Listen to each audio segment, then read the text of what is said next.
Good morning. রবিবারের সকালে তোমাদের সবাইকে স্বাগত। বন্ধুরা কেমন আছো? আশা করি তোমরা সবাই খুব ভালো আছো। আর এই দেখো, আজকে সকালে রান্নাঘর থেকেই ব্লগটা স্টার্ট করছি। আমি এখন চলে এসেছি রান্নাঘরে। আর আজকে না ব্রেকফাস্টে বানাচ্ছি ওই প্যানকেক।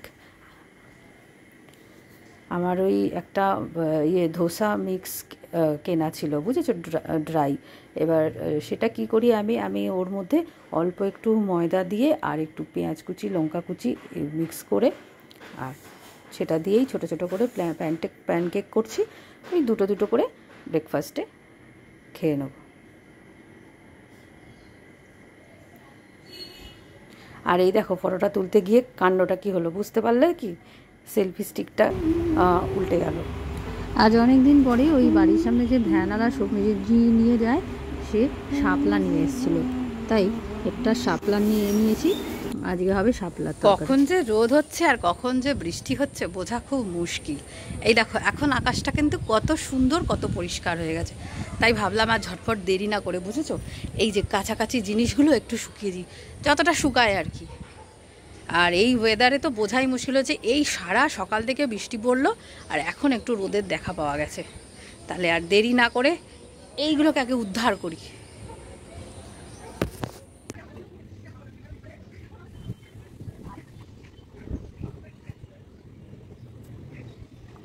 আকাশটাও যেমন চকচকে হয়ে গেছে, একদম শরতের আকাশের মতন। আবার দেখো কি সুন্দর হাওয়াও দিচ্ছে।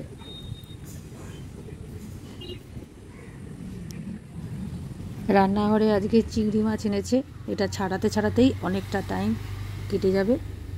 তাহলে চলো এখন রান্নাঘরে যাই, দিয়ে চিংড়ি মাছটা ছাড়িয়ে নিই।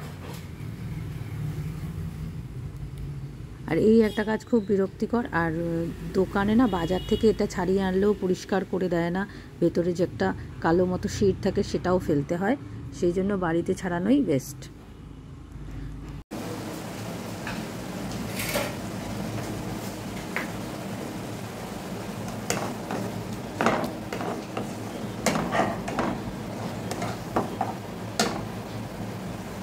আজকে তোমাদের সাথে শেয়ার করছি চিংড়ি মাছের মালাইকারির রেসিপি। আর এই চিংড়ি মাছটা এনেছে, তো চিংড়ি মাছটা ছাড়াতে ছাড়াতেই অনেকটা টাইম কেটে গেছে, অনেকটা দেরিও হয়ে গেছে। এখন খুব তাড়াহুড়ো করে রান্নাটা করতে হবে। তোমাদেরকে একটু বলে দিই, আমি এখানে দিয়েছি তেজপাতা, শুকনো লঙ্কাটা দিইনি, তেজপাতা, গরম মশলা মানে দারচিনি, এলাচ, লবঙ্গ দিয়েছি কড়াইতে, তেজপাতা দিয়েছি, তার মধ্যে দিয়ে দিলাম পেঁয়াজ বাটাটা। পেঁয়াজ বাটার মধ্যে আমি দুটো তিনটে লঙ্কা একসাথে পেস্ট করে নিয়েছিলাম একদম।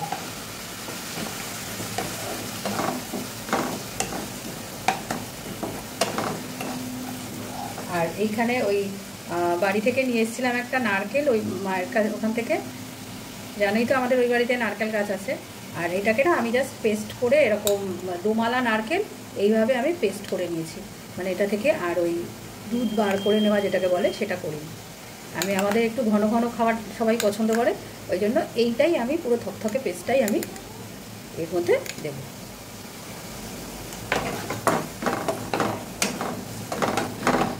ভালো করে কষিয়ে নিলাম।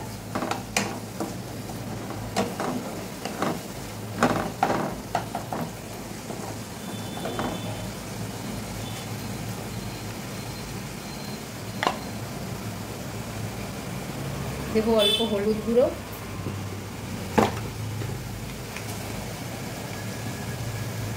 জিরে গুঁড়ো,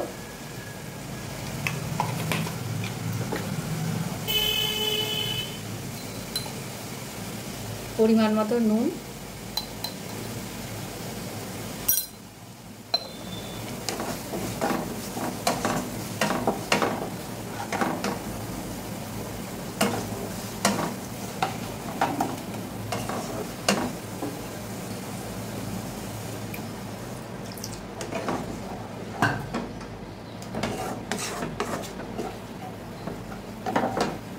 অল্প একটু লঙ্কা গুঁড়োও দিয়ে দিচ্ছি, এটা জাস্ট কালারের জন্য।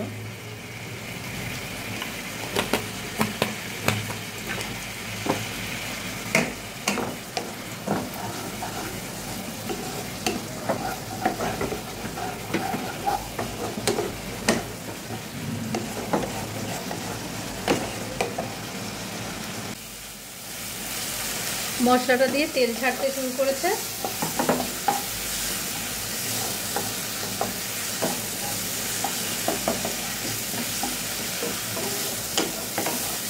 এইবার এই পেস্টটা আমি দিয়ে দেবো।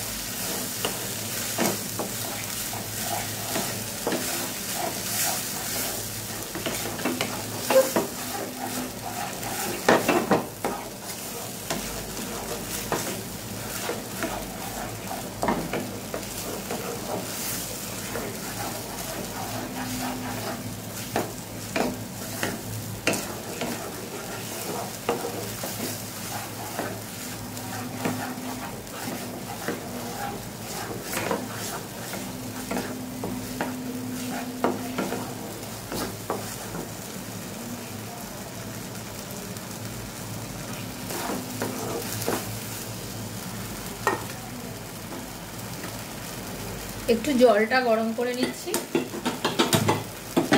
জলটা গরম করে এতে দিয়ে দেবো মশলাটা।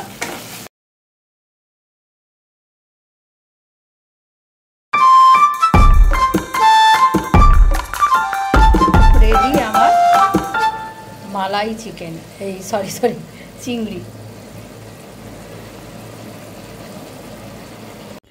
এরপরে স্নান করে ভাত খেয়ে একটা লম্বা ঘুম দিলাম। তারপরে ঘুম থেকে উঠে একটু গরম গরম চা বানাচ্ছি। আবার এখন চলে এসেছি রান্নাঘরে।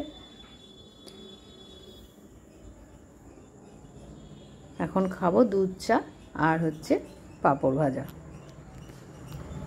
আর ছুটি ছাটার দিন ছাড়া তো মানে এইভাবে সন্ধ্যেবেলা বসে দুজনে চাটা খাওয়া হয়ে ওঠে না, কারণ দুজনেরই কখনো ফেরার ঠিক থাকে না। কারণ আমি মোটামুটি 6টার মধ্যে ফিরে আসি, কিন্তু তোমাদের দাদা ফিরতে ফিরতে কোনো দিন 7টা, 7:30, কোনো দিন 8:30, 9টাও হয়। সানডেতে এরপরে আর কিছু শ্যুট করা হয়নি। আর এখন চলে এসেছি সোমবারের সকালে। আর এই যে এখন দেখছো তো শুকনো, কিন্তু সকালবেলা কিন্তু এক রাউন্ড হয়ে গেছে বৃষ্টি। যাই হোক, এখন তো হঠাৎ দেখছি আকাশটা পরিষ্কার হয়ে গেছে। আর আজকে সোমবার, একটু পরে আমি যে এখন চা খাচ্ছি।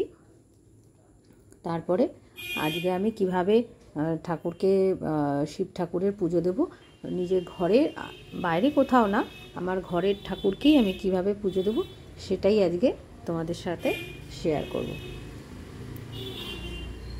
স্নান টান করে চলে এসেছি ঠাকুর ঘরে। আর এই দেখো আমি দুধ, গঙ্গা জল নিয়ে রেডি হয়ে পুজোর ব্যবস্থা করছি। আর আজকে তো সোমবার, তৃতীয় সোমবার শ্রাবণ মাসের, একটু সিদ্ধি দিলাম, এরপরে দিলাম ঘি আর মধু। এভাবেই আমি শিব ঠাকুরের স্নানের জলটা রেডি করে নিয়েছি।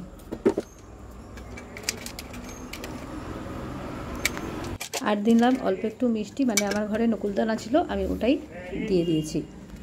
আর এখন চন্দনটা ভালো করে ঘষে নিচ্ছি। আর এই থালার ওপরে, আর আমার এই থালাটার মধ্যে না সুন্দর ওং লেখা রয়েছে, তাই আলাদা করে আমি আর লিখলাম না।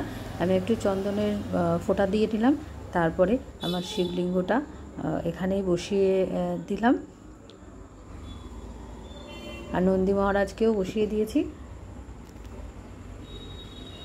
এইবারে একটু প্রথমে গঙ্গা জল দিয়ে একটু দিয়ে নিলাম। আর ওই যে চন্দনটা লেগেছিলো সেটা একটু হাত দিয়ে ভালো করে ডলে দিলাম। তারপরে আস্তে আস্তে ওম নমঃ শিবায়, নমঃ শিবায়, নমঃ শিবায় বলে আর কি আমি শিব ঠাকুরকে স্নান করিয়ে নিলাম।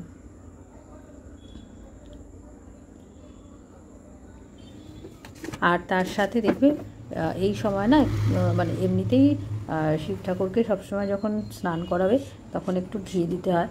আর এটা যেহেতু শ্রাবণ মাস, এই সময়টা তো মানে একটা পুজোর একটা বিশেষ উপাচার থাকেই। ভালো করে ঘি মাখিয়ে নিলাম। আর তারপরে দিয়ে দিলাম একটু মধু। ঘি মধু মাখিয়ে ভালো করে দুধ গঙ্গা জল দিয়ে স্নান করিয়ে নিলাম। তারপরে লাস্টে একটু ফ্রেশ গঙ্গা জল দিয়েও আমি শিব ঠাকুরের স্নান করিয়ে নিয়েছি।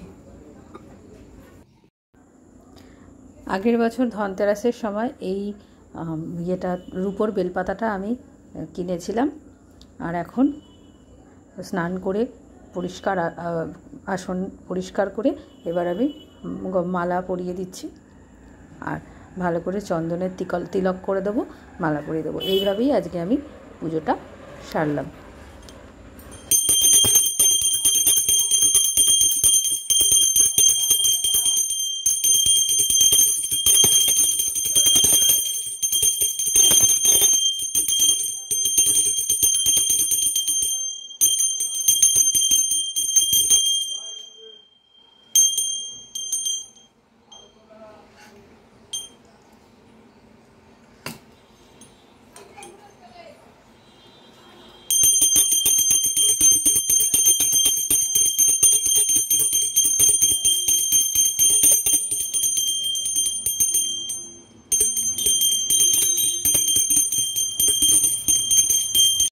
আজ তাহলে এইটুকুই। প্লিজ আমাকে সাপোর্ট করো, আমার চ্যানেলটাকে সাবস্ক্রাইব করে আমার পাশে থেকো বন্ধুরা। তোমাদের জানাই অনেকটাই ভালোবাসা।